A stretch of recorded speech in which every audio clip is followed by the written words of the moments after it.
en compagnie de M. Ronald Cormier, directeur général du Centre d'action bénévole d'Autrey. Bonjour. Bonjour. Bonjour. Merci de nous recevoir aujourd'hui dans votre bureau. Ça me fait plaisir. Vous êtes les bienvenus. Comme la population, il y en a bienvenue ici au Centre d'action bénévole. D'où c'est parti l'histoire un peu du CABA? Le Centre d'action bénévole a été fondé en 1980, donc nous célébrons cette année le 35e anniversaire Comme du on Centre. peut le voir en arrière.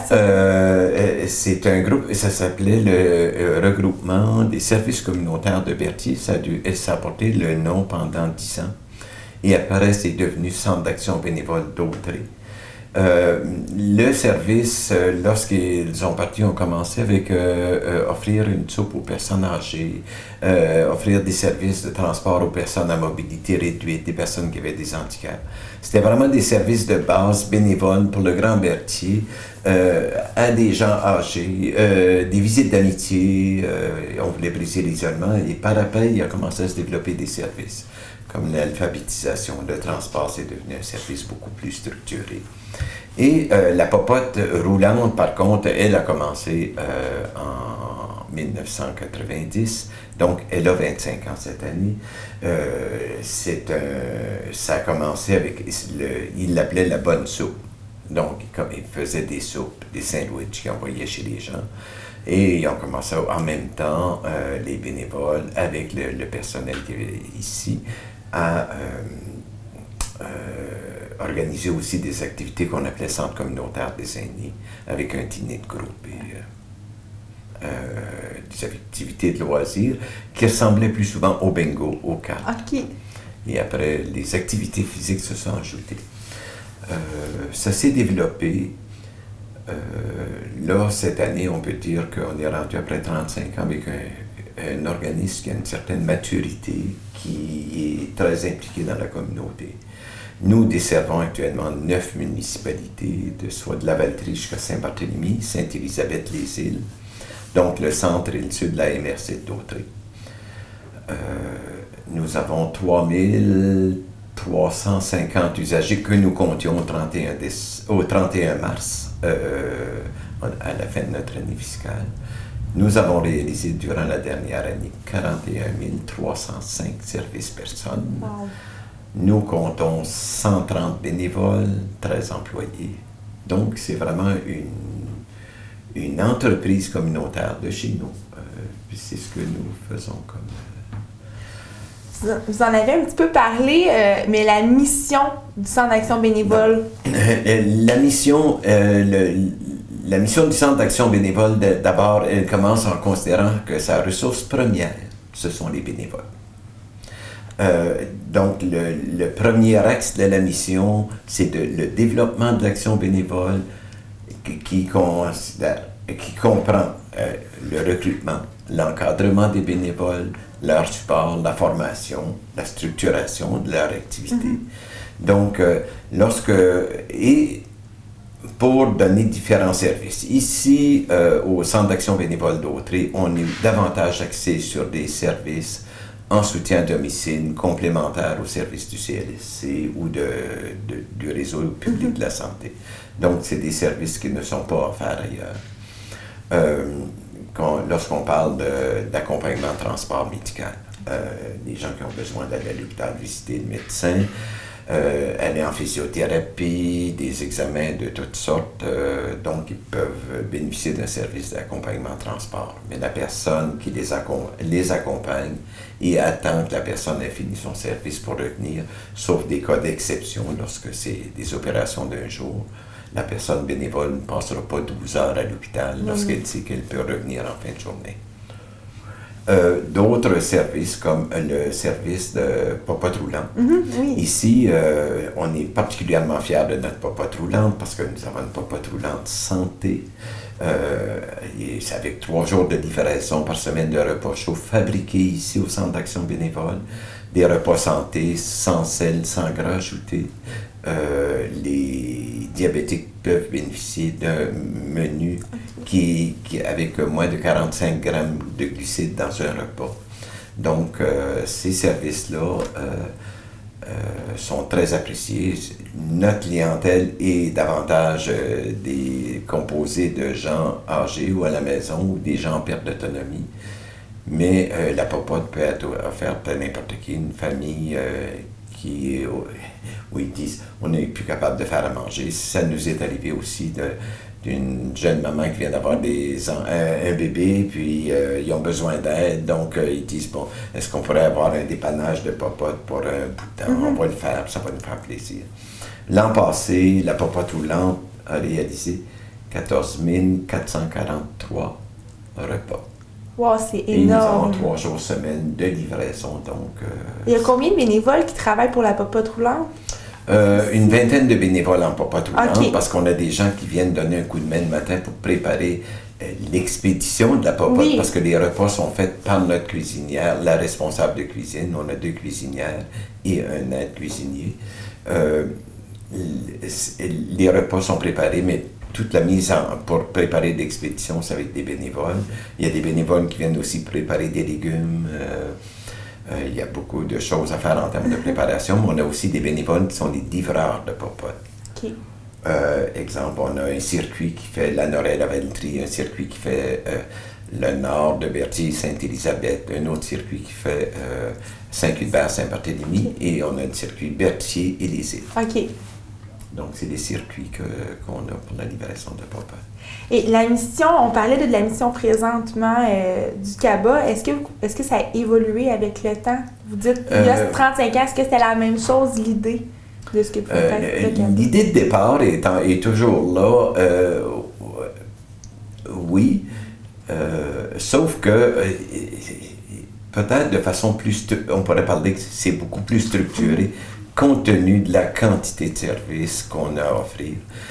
Aussi le fait que nos bénévoles doivent passer par les entrevues de bénévoles, ce qu'on appelle la sélection, la vérification d'antécédents judiciaires des bénévoles, s'assurer que nos gens sont en sécurité. C'est des exigences qui n'étaient pas là au début lorsque les gens... Là, mais un peu tous les services se sont structurés avec des normes. La popote roulante, lorsqu'on parle de repas diabétiques, là, on n'a pas commencé au début avec des repas diabétiques. Donc, c'est avec l'évolution des services, la demande des gens, les gens qui souhaitaient ils disaient, bon, moi je suis diabétique ou bien j'ai tel problème de santé, est-ce que je peux prendre des repas de chez vous? Donc, on s'est ajusté en fonction des besoins. Lorsque je parlais du premier axe de la mission du centre, qui est de développer l'action bénévole, de supporter les gens qui s'engagent en bénévolat, les former, le deuxième axe, qui est offrir des services à la communauté. Donc, des services aux individus, aux personnes. La deuxième, c'est des services aussi à la communauté, mais qui sont beaucoup plus larges, soit via les groupes communautaires, soit via des regroupements, et même des entreprises qui peuvent faire appel à nous s'ils ont besoin d'aide. Donc, vraiment, on peut être impliqué aussi dans le milieu, dans la communauté. D'abord, les gens du centre, les bénévoles du centre sont souvent présents à plusieurs endroits qui ne sont pas nécessairement des activités directement liées au centre. Mais ça fait partie de la mission qu'on a, c'est de rayonner autour. Et le troisième axe, qui est relativement nouveau en termes de structuration, c'est toutes les règles de gouvernance et de vie associative que nous devons mettre en application. La gouvernance, reprendre un modèle de gouvernance où il y a beaucoup plus d'alternance, s'assurer que les conseils d'administration ont une représentativité territoriale, s'assurer que le code d'éthique, d'avoir un code d'éthique et qu'il soit respecté, autant de la part des membres du personnel salarié, donc les employés, comme les bénévoles. Et aussi, comme les administrateurs, il y a certaines règles de confidentialité. C'est peut-être la règle qui est la plus difficile à faire respecter, pas parce que les gens ne veulent pas, parce que souvent, en jasant, ils donnent l'information qu'ils ne devraient pas donner. Donc, on a souvent des rappels à faire sur ça. OK. Et puis, est-ce que les gens, par exemple, là, vous parliez que la popote roulante, c'était vraiment pour tout le monde. Est-ce que... oui. Est-ce que... Oui, allez-y. C'est pour tout le monde, mais je dirais 80% de notre clientèle sont constitués d'aînés. Oui, exactement. Okay. Mais est-ce que vos autres services aussi s'adresse aux autres personnes? Il y a des services qui s'adressent directement aux aînés. Okay. Donc,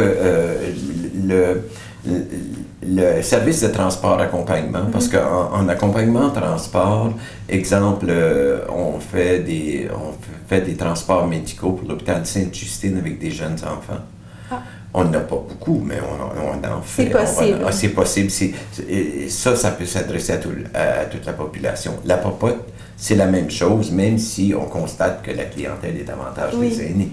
Les visites et téléphones d'amitié, c'est aînés et personnes à mobilité réduite ou en perte d'autonomie, parce que nous pouvons avoir des personnes qui ont 40 ans, qui ont une maladie chronique et qui ont un profil gériatrique, donc leur état de santé fait qu'on doit les traiter davantage comme des gens en perte d'autonomie que comme des gens...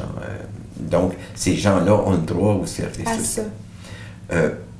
Par contre, nous avons des services comme les cliniques d'impôt, mais impôts pour personnes âgées à 65 ans et plus à faible revenu. Okay. Nous avons ici un carrefour d'informations pour aînés. Ça s'adresse strictement aux aînés. Ça ne s'adresse pas à toute la population. Nous avons aussi des activités qu'on appelle des centres communautaires pour aînés qui visent vraiment les aînés pour qu'ils puissent... Mais si une personne a 55 ans et dit « je suis retraité, je veux y aller », c'est quand même ouvert. Oui. C'est le volet de services directs, je dirais les services directs, on trouve la popote roulante, les visites et téléphones d'amitié, l'accompagnement de transport,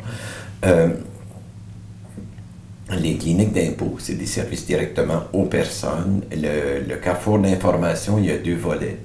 Lorsque les gens arrivent avec une certaine problématique, soit les séparations involontaires, ils veulent obtenir une allocation logement, des suppléments de revenus, c'est des services directs. En même temps, le Carrefour organise des conférences un peu partout sur différentes thématiques qui touchent la santé, la sécurité, le bien-être des aînés. Donc, souvent, à partir de ces conférences-là, il y a des demandes qui nous arrivent. Les gens qui disent « Ah, ben j'ai tel problème, est-ce que je peux avoir de l'aide de chez vous? » Puis il y a même de l'aide pour compléter les formulaires. Et les aînés ont souvent de la difficulté avec les formulaires. On a de la difficulté à s'y comprendre en étant dedans. Imaginez. Oui, c'est vrai. Puis surtout qu'il y a des normes qui changent très souvent. Ensuite, il y a tout le volet qui est davantage d'activités collectives. Dans les activités collectives, nous avons les centres communautaires pour aînés. Quand même 6 municipalités le réalisent. C'est une fois par mois. Ça commence avec des activités physiques, une conférence mini-causerie sur une thématique qui touche les aînés, suivie d'un dîner et d'une activité de loisirs l'après-midi. Donc les gens se donnent, ils arrivent 10h, 10h30 le matin jusqu'à 3h l'après-midi, c'est leur activité du mois. En même temps, dans le cadre des centres communautaires, le volet d'activité physique est très important. Nous avons 5 groupes, une fois par semaine, qui viennent faire au moins 1 heure d'activité physique inspirée des programmes Vie Active de Kino Québec. Et ces gens-là viennent, que ce soit à la Valtrie, ici à Berthier ou à Saint-Barthélemy, Saint-Cuber, ils viennent aux activités. Il y a aussi des groupes qui se sont constitués comme ce qu'on appelle les jeux de poche. Là. C'est une activité de loisir ici qui se réalise. Là. Bon, on peut sortir. Ce qui est devenu aussi populaire, c'est nos fameuses petites vues. Nous avons une salle de projection pour nos après-midi cinéma. Donc, 3-4 fois par mois, nous avons une projection de film. Toutes ces activités-là, nous avons des conférences, pour diabétiques, parce qu'il y a aussi un service pour diabétiques de référence. Ce sont des activités collectives qui permettent aux gens d'acquérir soit des connaissances ou développer des habiletés. Si on pense, il y a des sessions comme en gymnastique de la mémoire qui se réalisent à Berthier, à Lanoraie et à la Valtrie. Les professeurs sont payés par la commission scolaire, mais c'est le Centre d'action bénévole qui organise sur place la réalisation des services. Les gens qui font les sessions en gymnastique de la mémoire, c'est maximum 30 personnes. mais ils commencent en septembre et finissent à la fin mai. OK. Comme s'ils Okay. étaient, oui, une fois par semaine.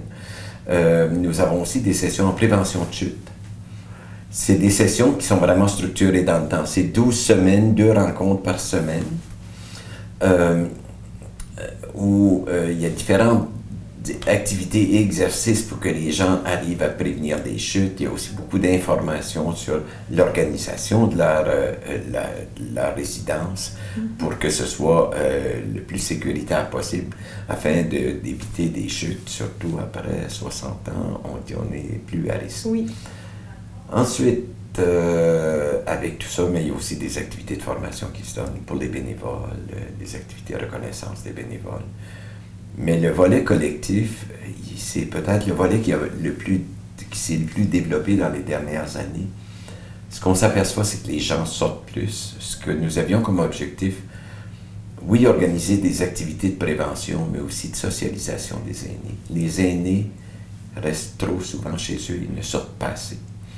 Et on organise de plus en plus d'activités et de plus en plus de personnes, parce qu'en moins de 3 ans, c'est plus de 2000 participations par année qu'on connaît dans le secteur de vie, d'activité collective, que ce soit au niveau de l'activité physique, que ce soit au niveau des conférences, les petites vues. Et les gens créent des rencontres. comme des rencontres. Et il y a aussi des réseaux qu'on s'aperçoit qui sont en train de se créer par le fait que ces gens-là viennent à des activités ici, comme dans d'autres municipalités aussi.